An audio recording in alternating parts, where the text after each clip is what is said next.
In a chilling midnight encounter, a desperate plea for mercy echoes through the shadows. A pregnant woman, just 14 weeks into her long-awaited journey to motherhood, faces unimaginable horror. When I mean motherhood, I mean on her way to becoming Mama Ejima, or what you would call Iya Abeji, mother of twins. Please don't kill them. Please don't kill me. Don't take them away from me. I've waited so long for this. Please.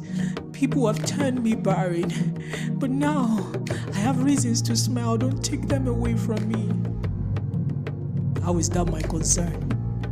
Your life has no meaning. I will give it purpose. You should be grateful that you have something that I want. I'm a man of my word, unchallengeable, untouchable, by no one and even by the gods. Okay, it seems there's nothing that I will say that will change your mind.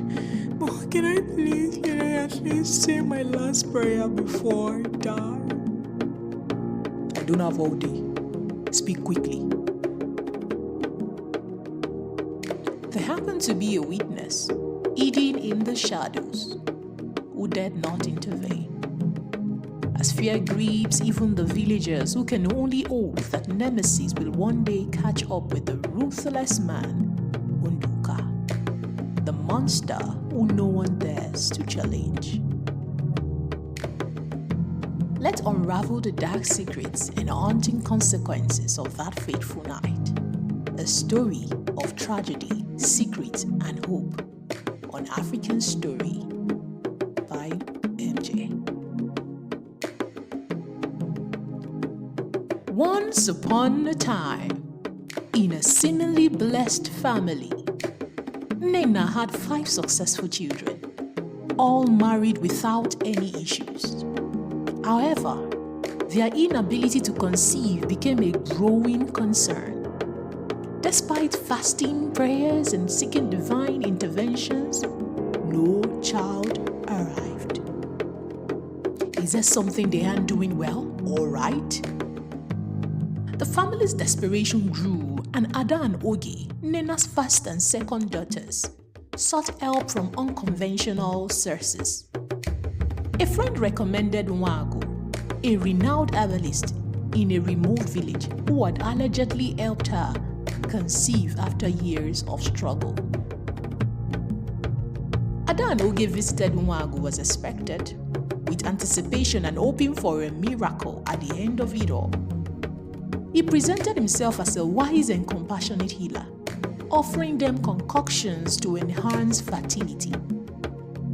Unbeknownst to them, Nwagu had sinister intentions.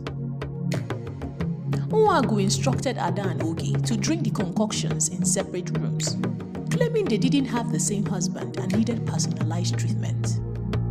As they obeyed, Nwagu snuck into Oge's room, intent on exploiting her vulnerability. Didn't I say it? Will the devil give you a cap and not take your head? Will he give you legs and will he give you shoes and not take your legs? Nothing goes for free. He always asks something in return. Let's proceed and find out what happened. On the other hand, Ada wondered about the red wrapper's significance and sought clarification from Nwagu. What did the old man even say I should do with this wrapper after I'm done eating the concoctions? She then afterwards left the room, or better still, a small hut that was allotted to her by the old man, and stumbled upon him in a compromising position with her unconscious sister and screamed, beating Nwagu in rage. But the deed was done, and Oge woke up an hour later, devastated. They cried, regretting their desperation and lack of patience. Oh, had we known. If we had known, we wouldn't have taken this step. We would have just waited. The thought of the whole smelly herbalist was revolting. Ashamed and hurt, the sisters returned home, pleading for mercy from God. Still, nothing changed. But do you know that answer is on its way? Weeping the same may endure for a night, but joy comes in the morning.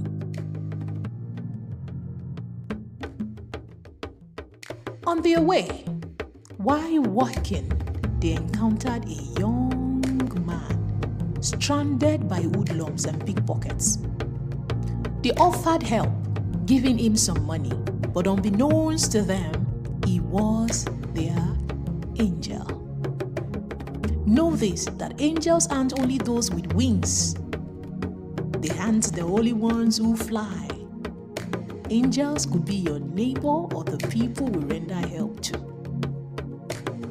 The stranger uttered a cryptic message and said, "Go to your mom.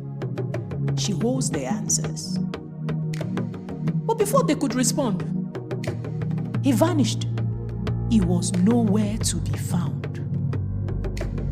Perplexed, Ada and Oge confronted their mother, Nena. "How could you keep this from us, Mama? How? You enjoy wealth and luxury while we suffer." "But Mother," Ada added, "when we asked you where our father was, you claimed he was long dead. Why didn't you tell us the truth about all of this that happened?" Nena, overwhelmed by guilt, broke down. "I didn't want any of you to know about your father's wickedness and evil. I wanted to protect you all from the knowledge of him, and that was why I took you all away from him while you were much younger." "Protect us?" Oge asked. "Incredible. How could you keep such a dark secret from us? We had a right to know." "Mom, that wasn't fair at all." Nena sighed. With tears streaming down her face. "I thought I was shielding you all. That was why I ran away with you all at your tender age. But I realize now that I was wrong. Your father's actions have haunted our family for too long." She then went ahead to reveal the family's dark secret. Their father, a powerful and feared man, had used pregnant women's fetuses for his charms, seeking wealth and long life. A particular incident haunted their lineage. Their father had sacrificed a woman's twin, conceived after 20 years of barrenness. The woman, before dying, laid a curse. No daughter or female in his generation would conceive or hear the cry of a baby. But what Nena didn't know was that their husband's wickedness would soon catch up with him. She was actually the one eavesdropping that night it happened. After attempting another ritual, her husband lost his life tragically, bedridden for years. He suffered immensely until his last breath. There's always reward for wickedness, isn't it? Nena, unable to bear his wickedness, after hearing the words of that woman that night, she had escaped in the middle of the night, taking some of his stolen money to start a new life in another town. She thought she'd left the repercussions behind, unaware that they awaited them in the future. By blood, she's related, and the kids are his blood, so they will have a share in the curse. And now she's 65. Nena's past caught up with her. Her daughters, especially Ada, 38 years old, and Oge, 35, struggled with infertility. Their husbands had moved on, marrying other women. And to break the curse, they had to relinquish their inherited wealth. The sisters faced a difficult decision. they've long been used to luxury, but now they would have to make a choice between luxury or family, luxury or children, curse or freedom. For children, freedom were worth more than wealth. So with heavy hearts, they surrendered their inheritance, packed their things out of the house, embracing a new life built on Christian values. They started anew even though it wasn't easy, but then they recognized the true foundation of happiness, freedom, and peace. What is the moral lesson?